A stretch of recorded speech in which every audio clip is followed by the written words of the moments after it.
महागुरु का खालसा महागुरु की फतेह। इस वक्त हमारे साथ मौजूद है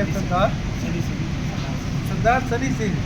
ये जी कुहाड़ से आए हैं और नाम इनका वैसे बड़ा डिफरेंट है, सनी सिंह। सनी पंजाब का नाम है तो तुम KPK पैदा हो या KPK गए हो? देखो सब तो पहले थोड़ा बहुत बहुत धन्यवाद कि तुसी साडे लिए बड़े आदर सत्कार हो, क्योंकि जेडे साडे वीर जी ने ये उस गुरु नानक की धरती से जिथे धन धन साहिब श्री गुरु नानक देव जी महाराज जी ने जन्म लिया, इस धरती के रहने वाले ने इतने उन्होंने जमपाल हैगी। नहीं और बड़े की गल है कि मेरा ससुराल सियालकोट लेना गुरु नानक जी की अपना गुरु नानक जी पैदा होए उत्थे तो मैं हाँ जिते गुरुद्वारा यादगार है। बाकी असी बहस नहीं बहते जिते उन्होंने यादगार है खास तौर पर करतारपुर तो सियालकोट ससुराल है। अगे गल करो। हाँ जी, तुम जिवें पूछे KPK देखो कि साडा जिहड़ा ताल्लुक खैबर पख्तूनख्वा तो है। मेरी जिहड़ी मिसिस हैगी सुरजीत कौर पाकिस्तान की पहली सिख खातून है जिहड़ी पाकिस्तान की पॉलिटिक्स से आई है।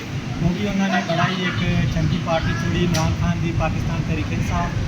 एक जो वंड होई इंडिया पाकिस्तान की कुछ पिछोकड़ साडा जिहड़ा सी अपना उधर पंजाब का सी, कुछ साडे परिवार अगे रह गए असी होर साडे जिन्ने भी पुरख सन जंगपाल उन्होंने दी हिंदू है असी ज़्यादातर साड़ियाँ फैमिलियाँ जो उधर हालात खराब होए कुछ ननकाना साहब कुछ पंजा साहब शिफ्ट हो गए। अच्छा अच्छा तुम बच्चे कितने ने? बच्चे सारे इतने हाँ जी पाकिस्तान उन्होंने तालीम देखो नहीं जी सब तो देखो असी भी पाकिस्तान के इसी कह लीए कि सरकारी स्कूलों ही पढ़े हैं, कह लें कि टाटा भी जाके पढ़े हैं। कोई भी साढ़े भी स्कूलों भेदभाव कोई फर्क नहीं। ईवन असी कह लो कि जो सरकारी स्कूलों देखा जो सवेर में जिमें पानी कल में असैम्बली तो पहला दुआ नमाज वो भी असी खड़े होते सन। ईवन है कि सानू तो हुण भुल भी गया है तो शुरू तो लै कह लो कि पहली कच्ची तो लैके असी पढ़ने भी नाल पढ़ते हैं। देखो कि ये एक बड़ा ही प्यार सत्कार सब तो वड्डी गल असी पाकिस्तान की करिए। पाकिस्तान ना सिख कौम का एक बहुत बड़ा इतिहास जुड़िया है। कह लो कि पहले गुरु सिख पंथ के गुरु नानक साहब जी जिन्हों की जाए पैदाश के आखिरी रमगा भी पाकिस्तान से हैगी। ये मैं सिख कला नहीं कह रहा, दुनिया से वसन वाले 12 तो 14 करोड़ सिख यही गल कर रहे हैं कि पाकिस्तान का साड़ा बड़ा धार्मिक एक रिश्ता है, एक प्यार है। तो पाकिस्तान से सानू देखो कि असी कहने कि दुनिया से जिन्नी मजहबी आज़ादी पाकिस्तान से मैं कहना कि दुनिया से कितने भी नहीं है। टीका खान मेरा नाम है लेकिन मैं पंजाबी च इन्होंने गल कर रहा और इन्हों के बराबर पंजाबी बोल रहा। यह दसो कि तुम इमरान खान चाहने वाले हो? देखो कि इमरान खान ने सच कहिए कि हमेशा साढ़े गुरुआ ने साड़ा धर्म भी ईवन हर एक धर्म भी ये कहता है कि हक सच से खलोन हर सच भी साढ़े गुरु साहबाना ने भी कुर्बानियाँ दित्तियां ने।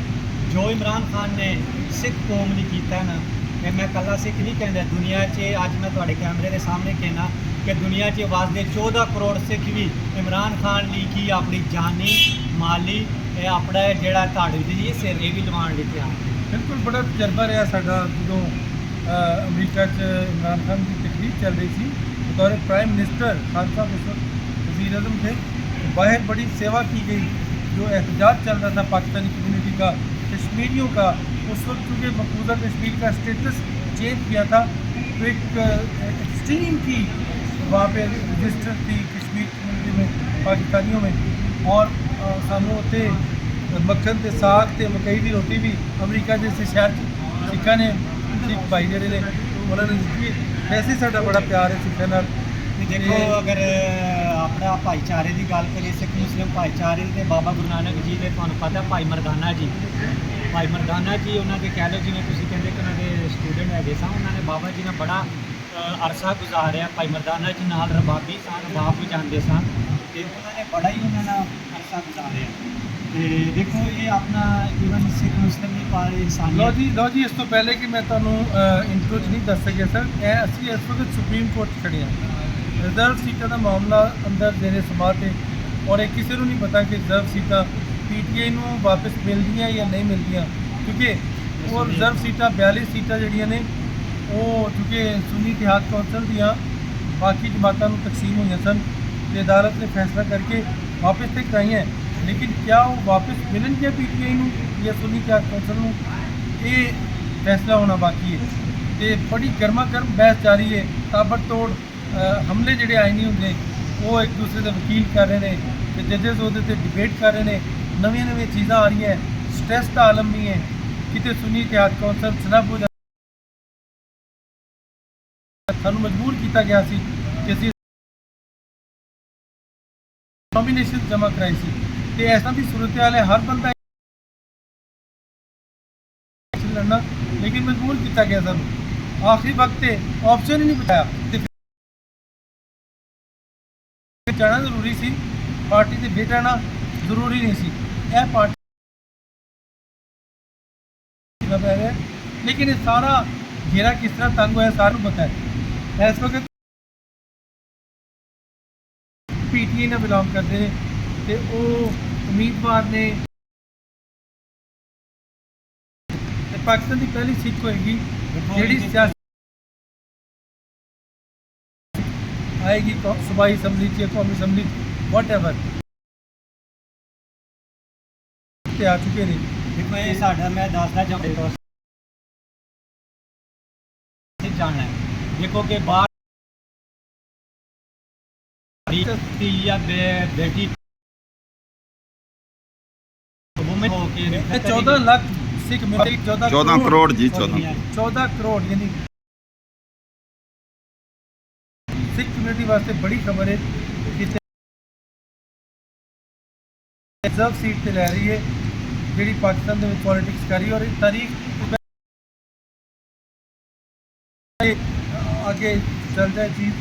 ਬਸ ਮੈਨੂੰ ਸਨੀ ਜੀ ਇਹ ਦੱਸੋ, ਸਨੀ ਜੀ ਦੇ ਸਨੀ ਕਿੰਨੇ ਬੰਦੇ ਕੈਨੇਡਾ ਭੇਜ ਚੁੱਕੇ ਹੋ ਤੁਸੀਂ? ਸਾਡੇ ਉੱਥੇ ਦੀ ਕਈ ਸਿੱਖ ਕਮਿਊਨਿਟੀ ਹੈਗੀ ਆ ਆਪਣਾ ਸਾਰੇ ਗਏ ਨੇ। ਦੇਖੋ ਅਗਰ ਅਸੀਂ ਗੱਲ ਕਰੀਏ ਲੈ ਜਾਣ ਦੀ ਜਾਂ ਲਾਣ ਦੀ, ਦੁਨੀਆ 'ਚ ਦੇਖਿਆ ਜਾਏ ਬਹੁਤ ਅਨਲੀਗਲ ਤਰੀਕਿਆਂ ਨਾਲ ਲੋਕ ਜਾਂਦੇ, ਕਿਸੇ ਦਾ ਇੱਕ ਵਸੀਲਾ ਹੁੰਦਾ ਪਰ ਦੁਨੀਆ ਕਹਿ ਰਹੀ ਕਿ ਮੈਂ ਬਾਹਰ ਜਾਵਾਂ। ਪਰ ਤੁਹਾਡੇ ਥਰੂ ਮੈਂ ਵੀ ਗੱਲ ਦੱਸ ਜਾਂਦਾ ਉਹ ਤੁਸੀਂ ਬਰੈਂਪਟਨ ਇਮੀਗ੍ਰੇਸ਼ਨ ਕੰਸਲਟੈਂਸੀ ਕੈਨੇਡਾ ਦੇਖੋ, ਉਹਦਾ ਕ੍ਰਾਈਟੇਰੀਆ ਦੇਖੋ ਕਿ ਕਿਹੜੇ ਲੋਕ ਕਿਵੇਂ ਦੇਖੋ ਉਹ ਬੰਦਾ ਜਾ ਸਕੂਗਾ ਕਿ ਜਿਹੜਾ ਇਸ ਕ੍ਰਾਈਟੇਰੀਆ 'ਚ ਐਲੀਜੀਬਲ ਹੋਊਗਾ। ਸਾਥ ਛੱਡਦੇ ਨੇ, ਆਪਣਾ ਪੈਸਾ ਡੋਬ ਛੱਡਦੇ ਨੇ। ਇਹ ਅਸੀਂ ਮੈਸੇਜ ਵੀ ਦੇਣਗੇ ਕਿ ਤੁਸੀਂ ਜ਼ਰੂਰ ਇਸ ਬਰੈਂਪਟਨ ਇਮੀਗ੍ਰੇਸ਼ਨ का देखो। नहीं सिर्फ की मुश्किल है, जा रहे हैं लोग। देखो सर सवाल है, जा भी नहीं